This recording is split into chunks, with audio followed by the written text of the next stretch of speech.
Allah Ta'ala memperingatkan umat Islam agar tidak terus-menerus mengajukan pertanyaan yang tidak relevan sehingga meresahkan Nabi Muhammad, selawat dan salam ke atasnya, sebagaimana Nabi Musa diganggu oleh umatnya, Bani Israel.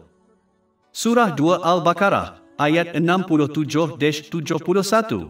Dan, ingatlah, ketika Musa berkata kepada kaumnya, sesungguhnya Allah menyuruh kamu menyembelih seekor lembu.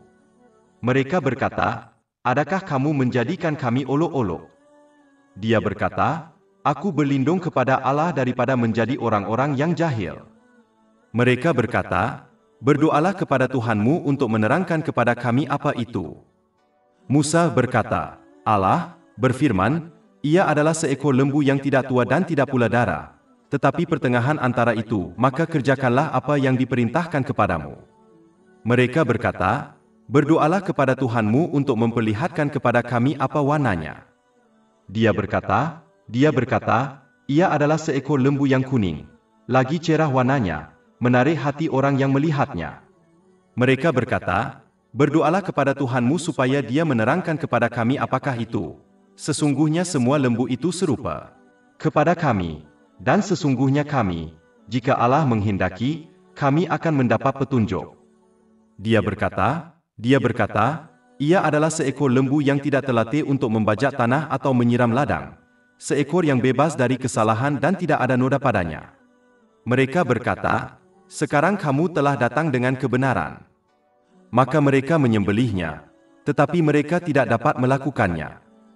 Dan surah 2 Al-Baqarah, ayat 108. Atau adakah kamu ingin bertanya kepada Rasul kamu sebagaimana Nabi Musa telah ditanya dahulu? Seperti yang ditunjukkan dengan jelas dalam ayat-ayat yang membincangkan tentang Nabi Musa AS, bertanyakan soalan yang tidak relevan hanya mengganggu tumpuan orang daripada menumpukan perhatian kepada perkara yang berkaitan dengan mereka, yang seterusnya menjadikan hidup mereka lebih sukar. Ini berlaku untuk urusan dunia dan agama. Seorang Muslim mesti menumpukan perhatian untuk meneliti dan menyoal isu-isu yang akan dipersoalkan pada hari kiamat. Perkara lain mesti diketepikan kerana ini hanya akan mengalih perhatian mereka daripada perkara yang mesti mereka pelajari dan bertindak. Seperti yang dinasihatkan dalam hadis yang terdapat dalam Sahih Muslim, nombor 3257, umat Islam mesti mengelak daripada bertanya soalan yang sia-sia dan sebaliknya menumpukan perhatian kepada mengelakkan perkara yang dilarang dan menunaikan apa yang diperintahkan. Malangnya, ramai umat Islam, bahkan ulama, telah terjerumus dalam perbincangan dan pertikaian mengenai isu-isu yang tidak relevan yang tidak akan dipersoalkan pada hari kiamat. Sikap ini hanya menyebabkan perpecahan dalam negara Islam walaupun hakikatnya mereka diperintahkan untuk terus bersatu. Berpegang teguh pada sikap ini hanya menjauhkan seseorang daripada kepercayaan pelepasan yang sentiasa berkaitan dengan isu dan topik yang relevan yang akan dipersoalkan pada hari penghakiman, ke arah kekufuran yang sentiasa dikaitkan dengan topik dan isu yang tidak relevan. Surah 2 Al-Baqarah, ayat 108. Atau adakah kamu hendak bertanya kepada Rasul kamu sebagaimana Nabi Musa ditanya dahulu? Dan sesiapa yang menukar iman dengan kekufuran, maka sesungguhnya ia telah tersesat dari jalan yang lurus.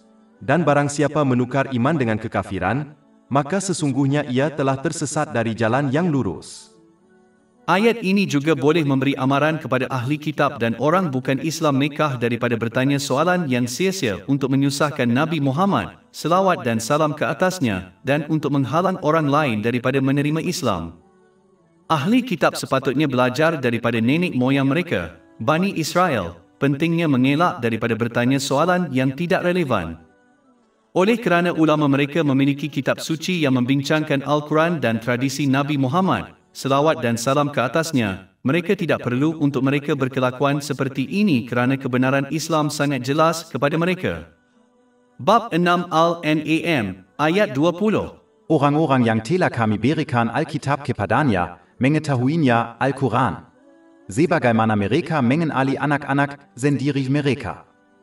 Dan surah 2 Al-Baqarah, ayat 146. Orang-orang yang telah kami berikan Alkitab kepada mereka mengenalnya sebagaimana mereka mengenal anak-anak mereka sendiri.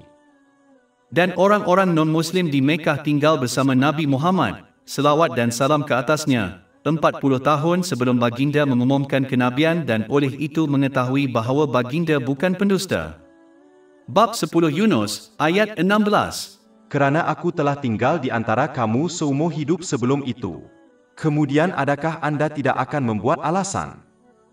Dan kerana mereka menguasai bahasa Arab, mereka tahu Al-Quran bukanlah kata-kata makhluk ciptaan. Jika tidak, mereka akan dengan mudah memadankannya dalam keupayaannya untuk membimbing manusia tanpa mengira tahap pengetahuan mereka, status sosial mereka, masa mereka tinggal dan keupayaannya untuk menyelesaikan setiap isu sosial, peribadi, keuangan dan politik yang boleh dihadapi oleh seseorang atau negara. Surah 2 Al-Baqarah, ayat 23. Dan jika kamu berada dalam keraguan tentang apa yang telah kami turunkan kepada hamba kami, maka buatlah satu surah yang semisal dengannya dan ajaklah saksi-saksi kamu selain Allah, jika kamu orang-orang yang benar. Mereka yang mengejar isu sia-sia untuk menyesatkan orang lain dari Islam dari ahli kitab dan orang bukan Islam Mekah hanya menukar kepercayaan yang ditawarkan kepada mereka untuk kekufuran. Surah 2 Al-Baqarah, ayat 108. Dan sesiapa yang menukar iman dengan kekufuran, maka sesungguhnya ia telah tersesat dari jalan yang lurus.